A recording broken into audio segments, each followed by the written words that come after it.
Coucou les amis, je suis contente de vous retrouver encore aujourd'hui pour partager la suite de l'histoire de Madugu. Alors, qu'est-ce qu'on fait?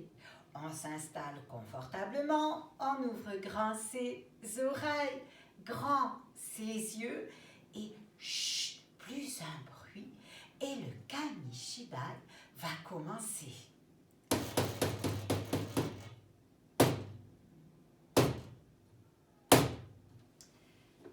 Clic-clac, ouvre-toi. Clic-clac, ouvre-toi. Clic-clac, ouvre-toi.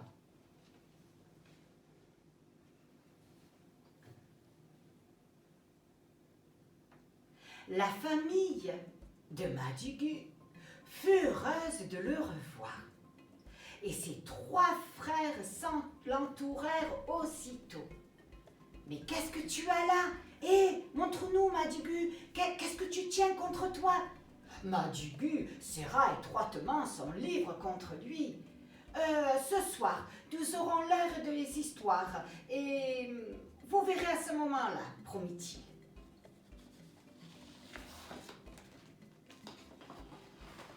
Les frères de Madugu ne purent presque pas manger.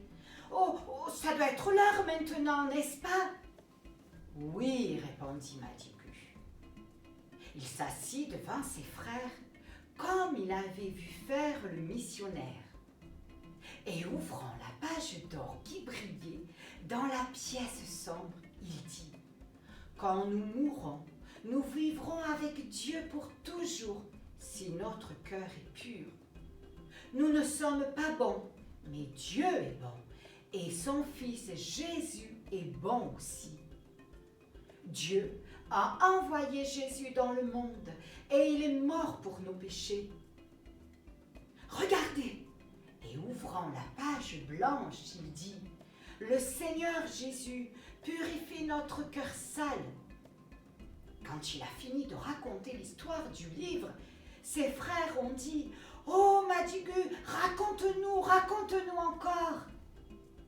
Madugu récita à ses frères tous les versets qu'il avait appris.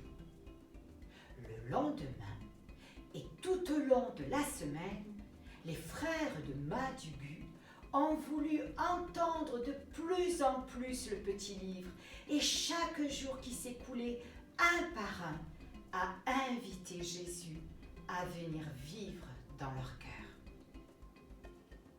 Maintenant, vous devez apprendre tous les versets.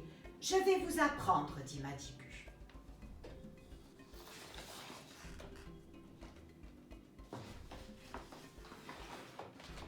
Après quelques jours, Bingo, le frère aîné de Madugu, déclara « Oh, je sais tous les versets !» Kuma, le suivant, dit « Moi aussi, je les connais !» Puis Basu, le plus jeune, dit à son tour « Oh, moi aussi, je connais tous les versets !» Madugu était très fier d'eux. Bino s'approcha. « Maintenant, nous devons avoir chacun un livre qui parle aussi. » Les deux autres frères de Madugu approuvèrent. Le cœur de Madugu se mit à battre très très fort et il dit « Il n'y a pas d'autre livre que celui-ci. » Alors Bino lui dit « Eh bien, tu peux couper le tien en 4 parties, ça serait tellement génial !» Mais Madugu se précipita chez lui, dans le village, et il dit « Non, non, je ne peux pas faire ça, je ne veux pas couper le livre !» Et plaçant le livre sans mots sous sa couverture, il s'assit sur le petit livre et dit « Non, non !» et pensa à ce qu'il pourrait arriver s'il coupait le livre. Il glissa lentement sa main sous la couverture. Il enleva le petit livre. Il a mesuré avec ses doigts pour voir quelle taille chaque morceau aurait et a remarqué que le livre serait trop petit. Cette nuit-là, Madugu n'est pas arrivé à dormir et il a beaucoup prié. Il s'éveilla avant l'aube. Il sortit furtivement il prit son précieux livre et son couteau avec lui.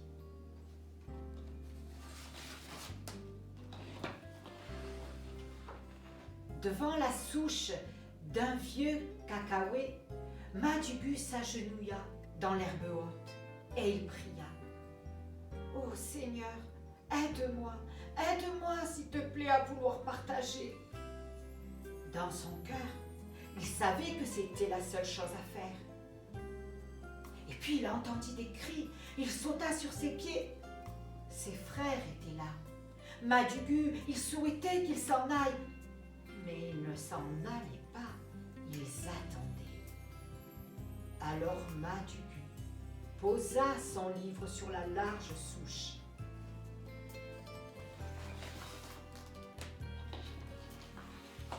Ses frères se pressèrent autour de la souche pour regarder. Madugu éleva le couteau.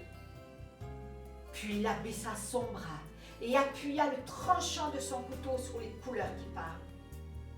Doucement, le livre se partagea en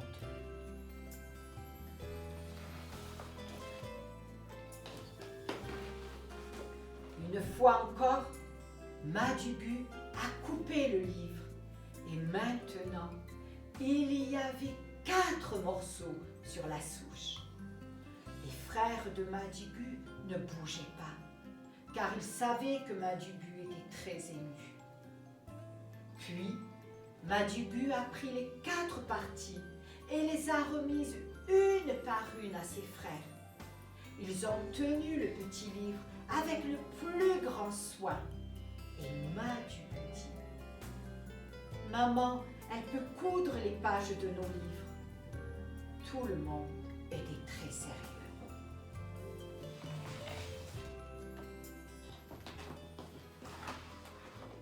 Madugu se souvint de ce qu'il avait appris sur le livre. Un cœur pur doit avoir de la joie partagée avec les autres. Sa partie du livre était restée sur la souche. Et tout à coup, un vent léger a tourné les pages et la page blanche a apparu. Elle était plus blanche que jamais. Soudain, une chose merveilleuse est arrivée à Madugu. Son cœur s'est rempli de joie et un beau sourire apparut sur son visage. Oh, peu importe que ce soit petit, une petite page peut être blanche comme une grande. Il sentit qu'à ce moment-là, Jésus était juste à côté de lui. Alors il était tout souriant et très heureux de son attitude. Les frères de Madugu le regardèrent. Puis, ils se mirent à rire en lançant leurs petits livres et en sautant de joie. Madugu regarda ses frères un petit moment, puis lui aussi, et s'est mis à sauter et à chanter. Il était heureux.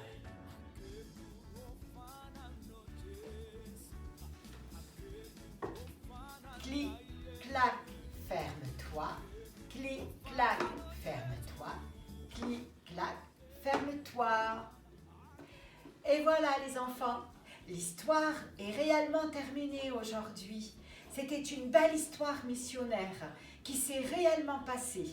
Je vous dis au revoir, j'espère qu'elle vous a plu et à bientôt pour une nouvelle histoire dans Il était une fois. Au revoir.